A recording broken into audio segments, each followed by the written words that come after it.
Shalom. Ada banyak hal yang di dalam kekristenan kita suka salah berpikir. Kita salah punya persepsi, terutama tentang keselamatan. Sedangkan keselamatan adalah sesuatu yang penting. Ketika kita salah memikirkan tentang keselamatan, maka kita tidak bisa menikmati keselamatan yang Tuhan sudah sediakan buat kita. Yang pertama adalah ketika orang banyak berpikir bahwa keselamatan adalah tentang surga, tentang neraka. Gak salah sepenuhnya karena memang ada surga dan neraka. Tetapi bahwa inti dari keselamatan sendiri adalah bukan surga dan neraka, tetapi soal bahwa tadinya manusia tidak bisa berhubungan dengan Tuhan, bahwa manusia tadinya jauh dari Tuhan, lalu Tuhan membuat karya penyelamatan supaya manusia bisa dekat lagi dengan Tuhan, bahwa manusia bisa menikmati lagi hubungan dengan Tuhan. Kalau kita lihat di perjanjian lama, ada cerita-cerita tentang Henokh, cerita-cerita tentang Abraham, di mana mereka bahkan tidak punya Alkitab, tapi mereka menikmati hubungan yang luar biasa dengan Tuhan. Dan lewat karya keselamatan, Tuhan menyediakan itu buat setiap kita, bahwa setiap kita bisa menikmati lagi hubungan yang tadinya hancur. Tujuan awal Tuhan menciptakan manusia tidak ada yang lain kecuali untuk kita bisa dicintai oleh Tuhan dan kita juga mencintai Tuhan. Itulah tujuan Tuhan menciptakan manusia. Tetapi seringkali kita kehilangan makna itu. Ketika kita jatuh ketika manusia jatuh dalam dosa, manusia tidak bisa menikmati lagi hubungan yang indah itu dengan Tuhan. Bahkan tidak bisa mengerti apa itu hubungan dengan Tuhan. Dan itu yang terjadi. Maka ketika seseorang menawarkan kita untuk terima Yesus lalu kita masuk surga, kita berpikir bahwa keselamatan adalah tentang surga. Betul ada surga, tapi bahwa keselamatan yang sesungguhnya adalah soal kita kembali lagi dengan Tuhan. Dosa membuat manusia tidak bisa menikmati hubungan itu dari sejak semulanya. Karena itulah Tuhan harus datang, dia menjadi manusia dan dia menyelesaikan segala sesuatunya supaya kita bisa kembali. Ada juga orang yang berpikir bahwa saya menantikan Tuhan karena saya punya masalah. Yang satu berpikir tentang surga, yang satu berpikir tentang masalah. Dan kedua-duanya juga kurang tepat karena memang sebetulnya keselamatan adalah tentang hubungan kita dengan Tuhan. Di Yohanes 17 dikatakan bahwa hidup kekal adalah tentang kita mengenal siapa Allah kita. Apakah hari ini kita hidup dalam mengenal Allah kita? Masalah yang terjadi ketika kita salah dalam berpikir adalah kita melakukan segala sesuatunya untuk tujuan yang salah. Kita baca Alkitab tapi kita nggak kenal Tuhan kita. Kita baca Alkitab hanya untuk supaya kita bisa masuk surga. Sehingga akhirnya kita ngerti atau tidak mengerti perintah Tuhan buat kita. Nggak masalah, yang penting saya sudah baca Alkitab. Berdoa, kita anggap berdoa jadi satu kewajiban akhirnya. Bahwa kita yang penting sudah berdoa. Ketika kita sudah berdoa rasanya sudah selesai. Dan kita bisa nanti ketika kita mati kita masuk surga. Atau kita baca Alkitab dan berdoa supaya kita nggak punya masalah. Padahal seringkali justru Tuhan hadirkan masalah dalam hidup kita justru untuk memanggil kita kembali. Di Ulangan 4 ayat 30 dikatakan di sana bahwa apabila engkau dalam keadaan terdesak dan segala hal ini menimpa engkau di kemudian hari, maka engkau akan kembali kepada Tuhan Allahmu dan mendengarkan suaranya. Apa mendengarkan suaranya? Punya hubungan lagi dengan Tuhan. Tuhan pengen bahwa justru lewat keadaan yang mungkin hari ini kurang baik dalam hidup kita, mungkin kita sedang mengalami kesulitan dalam hidup kita, kita butuh Tuhan, kita butuh Tuhan. Tetapi ingat, itu semua untuk memanggil kita kembali, untuk kita kembali kepada hubungan yang sesungguhnya dengan Tuhan. Seringkali kita salah memandangnya. Kita memandang keselamatan dari sisi daging, di mana keselamatan hanya tentang kita menerima surga, menerima pertolongan. Padahal justru keselamatan adalah soal kembalinya hubungan kita dengan Tuhan.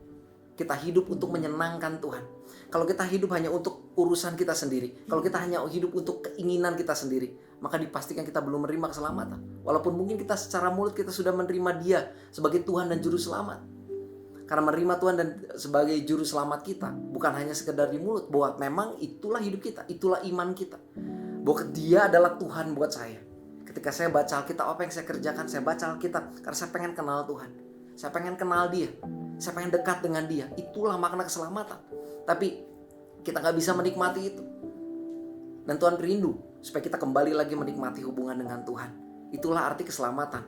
Jangan sampai kita tidak bisa menikmati keselamatan karena kita salah dalam berpikir. Kita salah melihat. Tuhan merindukan kita buat kembali. Berkali-kali Tuhan di perjanjian lama menceritakan bagaimana Tuhan memanggil kembali umatnya. Tuhan memanggil kembali umatnya. Bahkan Tuhan Yesus juga katakan, Dia memandang orang-orang itu seperti ayam yang kehilangan induk. Dan Dia sedih melihat itu. Seperti domba kehilangan gembalanya. Dan ketika kita menerima Tuhan, artinya kita menerima Dia sebagai Tuhan dan Gembala buat kita. Nah masalahnya, seringkali kita menerima Dia, kita mau pertolongan Dia, tapi kita tidak mau Tuhannya. Padahal inti dari keselamatan adalah Tuhannya. Bahwa Tuhanlah hadiah dari keselamatan itu. Keselamatan nggak berbicara tentang kita lepas dari hukuman, karena betul ada hukuman, tapi kita bukan sekedar lepas dari hubungan.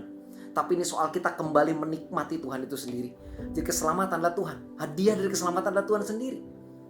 Tapi ketika kita tidak mau itu, maka akhirnya kita mencari hal-hal daging dari keselamatan.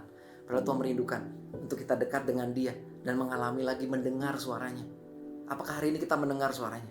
Apakah setiap kali kita baca Alkitab kita bisa menikmati Tuhan memberitahukan kita apa yang salah di hidup kita? Apa tujuan Tuhan memberikan kebenaran dalam hidup kita? Tujuannya cuma satu, bukan syarat masuk surga. Kebenaran yang Tuhan berikan adalah supaya saya bisa menikmati Dia. Karena Tuhan dengan manusia, sejak manusia jatuh dalam dosa, kita punya dunia yang terpisah. Dunia Tuhan ada di dunia yang kudus dan kita ada di dunia yang tidak kudus. Karena itu Tuhan memberikan cara hidup. Ketika kita menerima keselamatan, Tuhan memberikan kita cara hidup, itulah kebenaran. Kita punya cara kita hidup. Dari situ kita bisa hidup dan menikmati Tuhan. Bahkan ketika kita ada di dunia. Maka sekali lagi, itulah keselamatan. Apakah kita menikmati itu semua? Kalau kita belum menikmati hubungan dengan Tuhan, kalau segala sesuatu yang di hidup kita hanya ukur dari kita lakukan supaya kita bisa masuk surga, atau kita lakukan supaya kita ditolong sama Tuhan, maka segala sesuatu berarti bukan dilakukan karena kita mengasihi Tuhan. Tuhan merindukan kita melakukan segala sesuatu karena mengasihi. Karena itu hari ini kita sama-sama periksa hati kita. Apakah kita melakukan ibadah kita hari ini? Apakah kita melakukan baca Alkitab, berdoa kita hari ini untuk sesuatu yang kita masih kejar, atau untuk kita menikmati Tuhan, untuk kita bersama-sama dengan Tuhan? Karena untuk itulah kebenaran ada, untuk kita bisa menikmati Tuhan. Karena itu kebenaran itu tidak pernah tersembunyi. Dia tersembunyi buat orang yang tidak menghargai kebenaran dan hubungan dengan Tuhan. Tapi kepada orang yang menghargai, Tuhan akan bukakan segala sesuatu. Hari ini itu yang kita sama-sama belajar, bahwa kita harus sama-sama merindukan tentang hubungan sama Tuhan. Dan itulah keselamatan, soal kembalinya manusia punya hubungan dengan Tuhan. Semoga saudara-saudara bisa menikmati hubungan dengan Tuhan, supaya kita bisa sama-sama menikmati apa yang Dia sudah kerjakan dalam segala perkara dalam hidup kita. Sampai sini aja ya, nanti kita ketemu lagi di video berikutnya. Tuhan Yesus memberkati.